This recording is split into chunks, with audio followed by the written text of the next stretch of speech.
everyone, and welcome back to the Cabral Concept. We are here with our first Cabral HouseCall of the weekend, answering our community's questions, hopefully some of your questions potentially, on all things wellness, weight loss, and anti-aging. We are now moving into our 6th year of answering these questions, I believe. 16, 17, 18, 19, 20. Yes, we're moving into our 6th year of answering questions here on the podcast. And just a moment of gratitude for you and for our community. It's because of you that I've always wanted to continue on with this podcast. It's something that I love doing. And I said, as long as people are listening, I will continue doing a daily podcast. And so we are now at episode 1800. So I just wanted to take a moment to just recognize 1800 shows, you tuning in, you leaving your reviews and sharing with people. It really does mean the world to me that I get to do this because I love to be able to teach. So again, a teacher with no students or no audience or no one listening, it doesn't really work. So I appreciate you. Thank you so much for making this possible. And of course, for all of your shares with other people that hopefully these messages can serve. All right, we're going to dive right into the questions because after all, this show is about, these weekend shows are about answering our community's questions. I try to get to 6 questions every single day on Saturday and 6 questions on Sunday. So it's a lot of questions that we've answered, and we've got a lot more to go. All right, every time I answer them, more always come in. I don't think we'll ever catch up. That's okay. These are coming in from the end of November. This is coming in from 11/24. So again, we're approximately 6 weeks behind in answering your question live on the show. Again, for same-day answers to your questions, please do feel free to write in at cabralsupportgroup.com. That is our free Facebook support group, and join the community. Over 10,000 plus people in that group. Such an amazing group of people from all over the world sharing stories and advice and support. All right.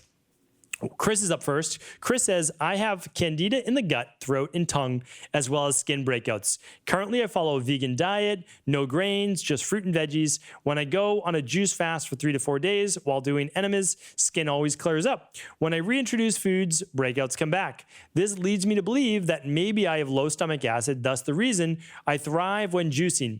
I'm not able to fully digest the food. I know you've mentioned HCl supplements and digestive enzymes will help. Will the HCl actually increase stomach acid long-term, even after I stop taking the supplements, or will they only help while taking the supplements? And will digestive enzymes become a crutch and my body could become dependent on them? All right, all great questions. I've definitely answered these before, but I'm going to answer them again. All right. So first things first.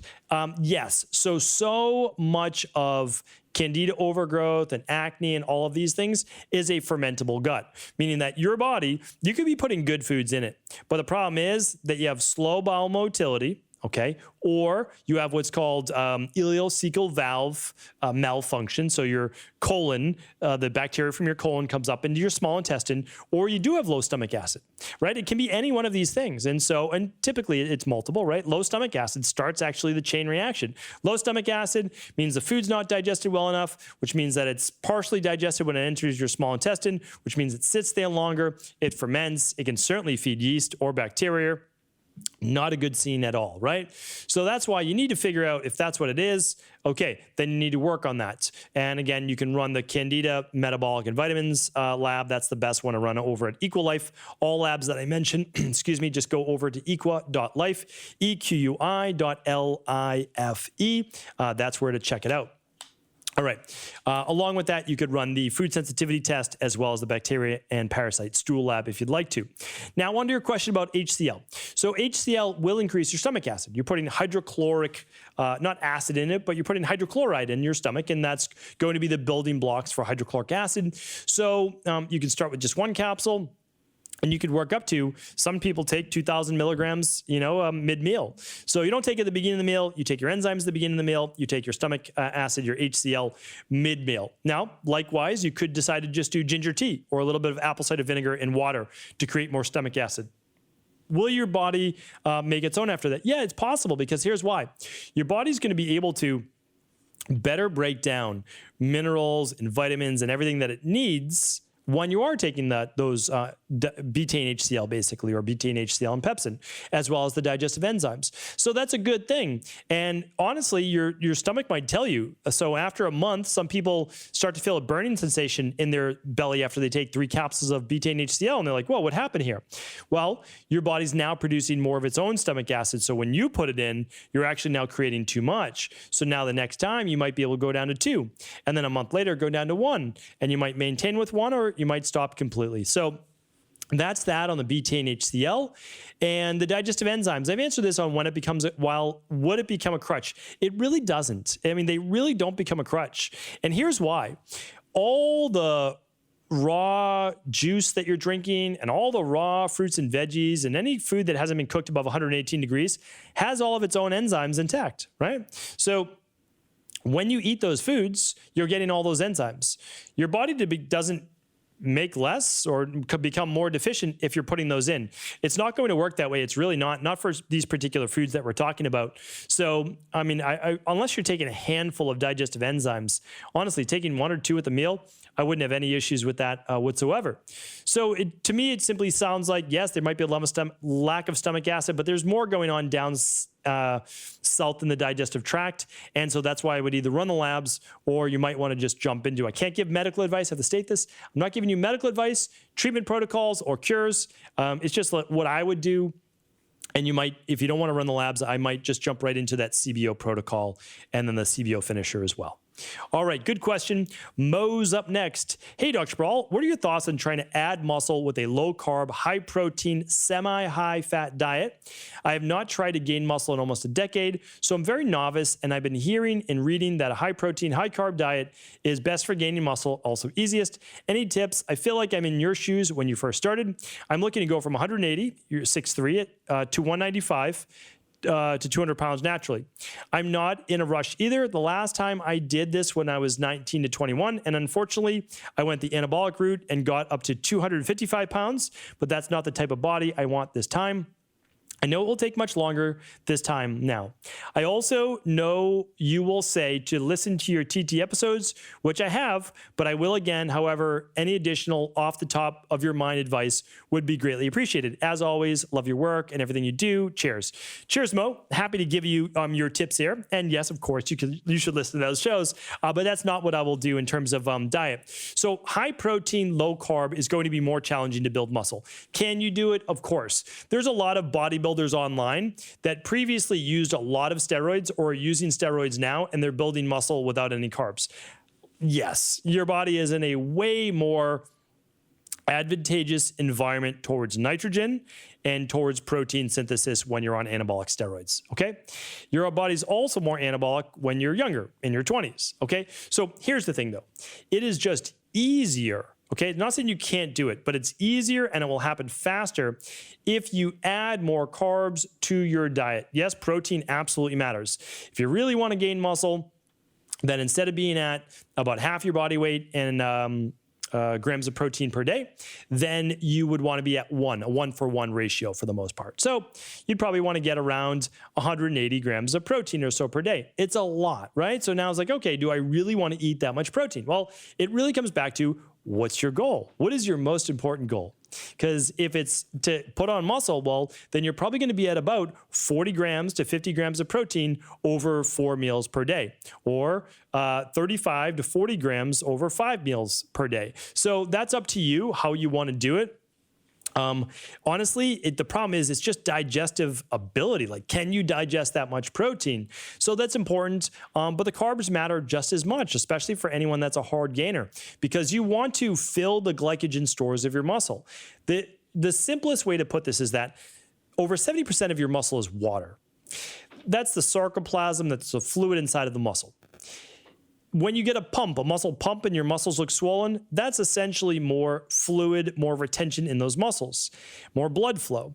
If you want your muscles to grow larger, which does count, by the way, you'll want to increase your muscle glycogen uptake as well. So, and when water uptake. And so that's why creatine works too. So you can use creatine, And yes, you're on the right track. A higher protein, higher carb diet are definitely going to work. There's no doubt about it. And then if you are more of a hard gainer, then 3 workouts per week is probably enough, and let the body rest in between. Monday, Wednesday, Friday would work great, or Monday, Tuesday, Wednesday off, Thursday, Friday, weekends off at the most. All right. So hopefully that was helpful. Thanks, Mo, for writing in. Catherine says, I know you recommended infrared saunas as a mean of detoxification. Are there any concerns with EMFs? Yeah, that's a great question, Catherine. I've talked about this for sure in the past. I would love to just show you one show, though, and that was with Nick Pinot. And Nick Pinot, I interviewed him. I have to see what show he was on, though. So let me get that for you. Okay. Nick Pinot is... Well, Nick Pinot is on next Wednesday. So I want you to tune in to episode 1805, all right? So maybe you'll listen to this the same day, episode 1800 coming out on Saturday. Check out Nick Pinot. He is the expert in EMFs. So you'll want to check out that show, episode 1805. We talk about saunas. Okay, but let me answer your question in the short term. Here's the thing. In order for infrared saunas to really work, there has to be some infrared rays. So the issue is you're looking for low EMF. That's what you want. So when I use my PEMF mat, there's still some EMFs, but it's lower EMF, and I'm getting all of the benefits of the pulsed electromagnetic frequencies that have been proven to be so beneficial for balancing healthy levels of inflammation and other things in the body. So I'm a big advocate of low EMF PEMF mats or low EMF infrared saunas. Okay, so yes, there'll be some EMFs, but much lower in certain brands. We talk about those in the show as well, and I think they're great. I also have a sauna that has no EMFs. It's a big barrel sauna that I love as well. So I just really think that heat and sweating is the key. You will see great research between heavy metals and infrared saunas. So certainly that's going to work great for heavy metals. But overall, you want your body to sweat, and you want to induce those reactions in your heat shock proteins for health and longevity. All right. Next up is Imogen, IMOGEN. If one is avoiding fermented foods while healing the gut, as recommended by my health coach, would this include tempeh that is cooked or apple cider vinegar that is added to broth? I might be entirely incorrect, but I was thinking perhaps the bacteria would have been killed in the heating and cooking process, or maybe not.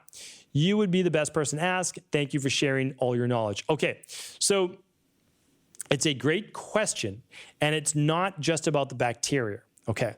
So bacteria counts, but when we're talking about fermentable, we're talking about fructo, oligo, di, mono, and polysaccharides. So what we're talking about actually are more of the carbs, the sugars in there. And so even healthy foods such as mushrooms, which are polyols, I believe, and tempeh, which is fermented soy, and apple cider vinegar, which is fermented apple, that all of those things will be eliminated. However, they're not eliminated forever.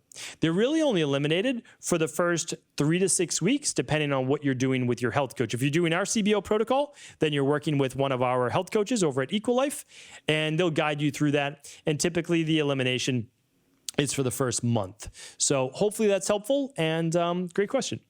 Next up is Berna. Berna's asking, good afternoon. Our pediatrician, albeit without formal diagnosis, treating our 6-year-old for PANDAS. We are exploring homeopathic treatment options for our child. Do you work with any PANDAS patients? Thank you, Berna. Berna, thank you for writing in.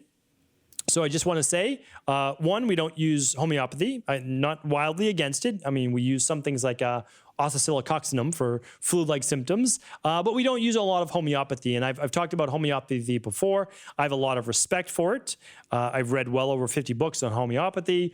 A lot of my board exam to be a board certified naturopath was in homeopathy. I don't use it because I can't get replicable results. So I know a lot of people refer to holistic health as homeopathy or homeopathic, but they're actually radically different. So Anyway, I won't go too deep down the rabbit hole. I know what you're saying. Yes, we work with PANDAS-based wellness clients all the time. So if we go to stephencabral.com/podcasts and we look at that specific page, we are going to find, and you just type in the search box PANDAS, you're going to find all the podcasts I've done on PANDAS. So episode 1478, 961, 953, 919, 695, and 688 are all on PANDAS. So I would love you to check out those shows, but I'm also going to give you 2 more tips right now. So the first tip is going to be to run the bacteria and parasite stool test. And the reason why I'm recommending that you run that lab is that you're going to actually see what is the bacteria that's overgrown for your PANDAS-based child. Okay, that's really important. The other one that I would run as a second lab would be the Candida metabolic and vitamins-based test. Those are the first 2 labs that you run in an integrative health-based practice for someone coming in with PANDAS, okay? And that will give you an actual reason for making that assumption. So again, we don't provide diagnosis, we don't provide treatments, but we help the underlying root causes, which is typically some type of gut permeability and gut overgrowth of bacteria or yeast. Typically both. Okay, so there you go. That's what we do. And then if we find that, we begin to work on the actual issues by rebalancing the gut, and we'll do the child's CBO protocol, followed by a child's version of the CBO finisher. There's a lot more to it, but that's certainly, in a nutshell, exactly what we would do. All right, let's see. Samantha's up next. So probably be our last question for the day. Dear Dr. Cabral, thank you not only for your willingness to share your knowledge, but also for your genuine passion to help people. You are a rare example to our youth that it's possible to attain success by working hard, following your passion, and conducting business the right way, as opposed to one driven by greed. I took your advice and I ran the Big 5. I discovered things within these labs that have been causing my health issues for the past 10 years. I highly recommend to anyone listening to lose the skepticism or debate and run the labs. It's expensive, but will save you so much money in the long run. Pay now or pay later for sick care. It's the best investment you will ever make. Now to my question. My pelvic floor therapist recommended a Yoni Egg for a tight pelvic floor, which could be leading to chronic hip and back pain. She says I hold tension there, like some hold tension in their shoulders. I debated a long time before submitting this question, but I really wanted to see if you had any insight. Thank you so much in advance. Samantha, first, thank you for all the kind words. I really appreciate that. You know that it's my mission to make sure that people do not have to suffer like I did for 10 years. There's no reason why anybody should be sick for 10 years. There just is not a reason for someone dealing with a chronic health issue to be sick for 10 years. That's an absurd amount of time. I didn't have my answers. I found my answers. I've committed to sharing them with you. That's why I do these weekend shows as well. So I appreciate that. And then, of course, the Big 5s, the truth is this, like the only reason you wouldn't run the Big 5 is because they're just out of your budget. And I get that as well. We also have the starter kit, which is much less expensive, and that's 2 labs instead of 5. But you don't know what you don't know. You can't get well. You don't really know the right protocol for you. You don't really know the right protocol unless you've run labs. You don't. You're guessing. Now, again, you can go by symptoms, and that's okay. You don't know, though, how to customize it specifically for you without labs. That's why, again, there is no debates. I mean, there's just no debate. These are the labs that I ran, which feels like a million years now, but it's about 20, 25 years ago now, that led me to finding my answers. If I didn't run the labs, I wouldn't have got my answers. That's it. I would have just been throwing darts at a dartboard and just hoping that one of them stuck. That's it. So, all right, now on to your question about Yoni eggs. So a Yoni egg is basically a egg shape. It can come in all different types of sizes and types, and essentially you are inserting it vaginally and you are holding it there. And a lot of women use it for the energetic based properties, the relaxative based properties. They feel it's hormonal balancing. They feel it relieves tension. What else? And then some people do feel that it is possible to help with issues such as pelvic floor, etc. So I don't think that there's a lot of great research behind Yoni eggs, but I also know anecdotally a lot of women that have used them and really got a lot of benefit. So I am not against women using or trying a Yoni egg. It's been done now for hundreds, maybe even thousands of years. And so I would say I don't have an issue with women using a Yoni egg, okay? Women have used it for fertility, many reasons. Here's my only drawback. I don't think I would use it long term, and I don't think that I would recommend to use it maybe daily in the beginning, but then taper off. And the reason is that biomechanically, your vagina was not meant to hold a Yoni egg for hours a day, and it's not part of your human anatomy. So if someone comes to me with saying they have tight pelvic floor, I would say, yeah, you could absolutely hold tension there. There's no doubt about it. And you most likely have some level of inflammation. So although I'm not against the Yoni egg symptomatically to help, I'm also trying to figure out why so much tension. And I talk about that in my book, The Rain Barrel Effect. I go through the diet, the exercise, the stress reduction, the toxin removal. Make sure you've done those things. And then if you still feel like you could benefit from using a Yoni egg, I have no issue with that whatsoever.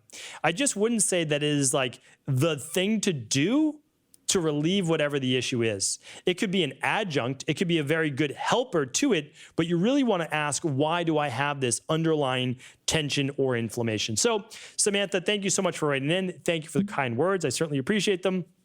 And once again, thank you everyone for being a part of this show, being a part of this global health community. I truly appreciate you. And if this podcast was helpful, please do feel free to share it with anyone else you believe it could serve.